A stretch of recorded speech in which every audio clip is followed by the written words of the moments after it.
ಎಲ್ಲರಿಗೂ ನಮಸ್ಕಾರ. Welcome back to my YouTube channel. ಇವತ್ತಿನ ನನ್ನ ವ್ಲಾಗಲ್ಲಿ ಈಸಿಯಾಗಿ ಮತ್ತು ಏನು ಮಸಾಲೆ ರುಬ್ದೇ ಕ್ವಿಕ್ಕಾಗಿ ಹೇಗೆ ಬಿರಿಯಾನಿ ಮಾಡೋದು ಅಂತ ನೋಡ್ಕೊಬರೋಣ ಬನ್ನಿ. ನೀವೇ ನೋಡ್ತಿದ್ದೀರಾ ಬಿರಿಯಾನಿ ನೋಡಿ ಈಗ ರೆಡಿ ಇದೆ. ನಾನು ಮಾಡಿ ತೋರಿಸ್ತಾ ಇದ್ದೀನಿ. ಎಷ್ಟು ಚೆನ್ನಾಗಿ ಬಂದಿದೆ ಅಂತ ಅಂದರೆ ಇದಕ್ಕೆ ಯಾವುದೇ ರೀತಿ ನಾನು ಮಸಾಲೆನ ಮಾಡಿಲ್ಲ. ನೀವು ಮಸಾಲೆ ರುಬ್ಬಿದರೆ ಒಂಥರ ಟೇಸ್ಟ್ ಬರುತ್ತೆ ಬಿರಿಯಾನಿ, ಮಸಾಲೆ ರುಬ್ದೇ ಮಾಡಿದರೆ ಇನ್ನೊಂದು ಥರ ಟೇಸ್ಟ್ ಬರುತ್ತೆ. ಒಂದೇ ಥರ ಮಸಾಲೆ ರುಬ್ಬಿ ಮಾಡಿ ತಿಂದು ಬೋರ್ ಆಗಿದ್ದರೆ ಈ ರೀತಿ ಮಸಾಲೆ ರುಬ್ದೇ ಒಮ್ಮೆ ಮಾಡಿ ನೋಡಿ. ಫಸ್ಟು ನಾನು ಮೊದಲನೇದಾಗಿ ಒಂದು ಪ್ಯಾನ್ ಇಟ್ಟಿದ್ದೀನಿ. ಅದಕ್ಕೆ ನಿಮ್ಗೆ ಆಯಿಲು ಎಷ್ಟು ಬೇಕೋ ಅಷ್ಟನ್ನ ಹಾಕೊಳ್ಳಿ.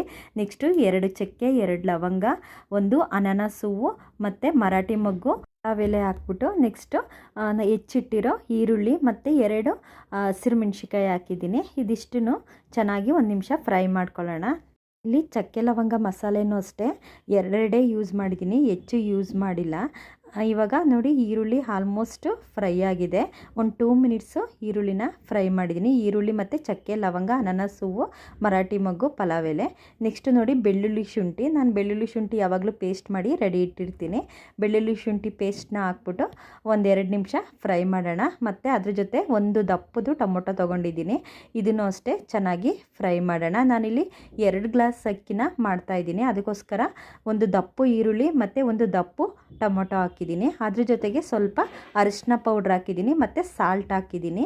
ಇದೆರಡನ್ನೂ ಹಾಕಿ ಚೆನ್ನಾಗಿ ಫ್ರೈ ಮಾಡೋಣ. ನೋಡಿ ಇವಾಗ ನಾವು ನೆಕ್ಸ್ಟ್ ನಾನಿಲ್ಲಿ ಧನಿಯಾ ಪೌಡ್ರ್ ಹಾಕ್ತಾಯಿದ್ದೀನಿ. 1 ಸ್ಪೂನು ಧನಿಯಾ ಪೌಡರು ಮತ್ತು 1 ಸ್ಪೂನು ಚಿಲ್ಲಿ ಪೌಡರ್ ಹಾಕ್ತಾಯಿದ್ದೀನಿ.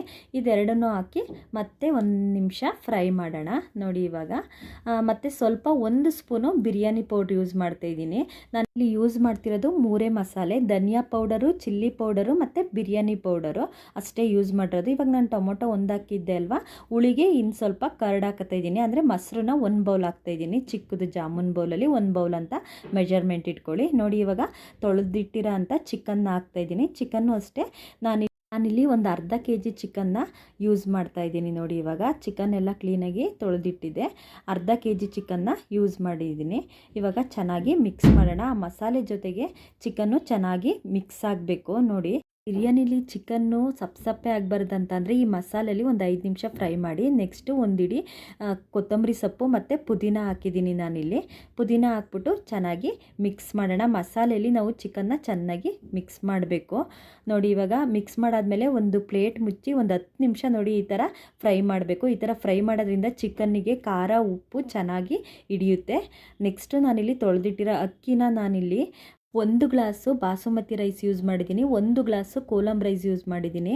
ಕೋಲಂ ರೈಸು ಬಿರಿಯಾನಿಗೆ ತುಂಬ ಚೆನ್ನಾಗಿರುತ್ತೆ ಮತ್ತು ಬಾಸುಮತಿ ರೈಸ್ 1 ಗ್ಲಾಸ್ ಹಾಕೋದ್ರಿಂದ ಬಿರಿಯಾನಿ ತುಂಬ ಚೆನ್ನಾಗಿ ಬರುತ್ತೆ. ಬೇಕಾದರೆ 1 ಟೈಮ್ ನೀವು ಮಾಡಿ ನೋಡಿ. ನಾನು 2 ಗ್ಲಾಸ್ ಅಕ್ಕಿನ ನೆನೆಸಿಟ್ಟಿದ್ದೆ, 4 ಗ್ಲಾಸು ನೀರು ಹಾಕ್ತಾಯಿದ್ದೀನಿ. ನೋಡಿ 2 ಗ್ಲಾಸ್ ಅಕ್ಕಿಗೆ 4 ಗ್ಲಾಸ್ ನೀರು ಹಾಕ್ಬಿಟ್ಟು ಇವಾಗ ಅದೇ ಲಿಡ್ನ ಕ್ಲೋಸ್ ಮಾಡ್ತಿದ್ದೀನಿ.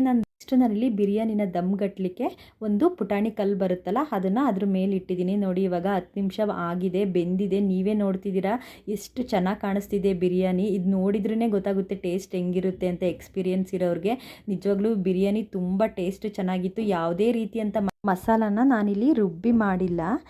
ನಿಜವಾಗ್ಲೂ ನೋಡಿ ಕೋಲಂ ರೈಸು ಮತ್ತು ಬಾಸುಮತಿ ರೈಸ್ ಯೂಸ್ ಮಾಡೋದ್ರಿಂದ ಬಿರಿಯಾನಿ ತುಂಬ ಉದ್ರಾಗಿ ತುಂಬ ಟೇಸ್ಟು ಚೆನ್ನಾಗಿರುತ್ತೆ. Thank you all.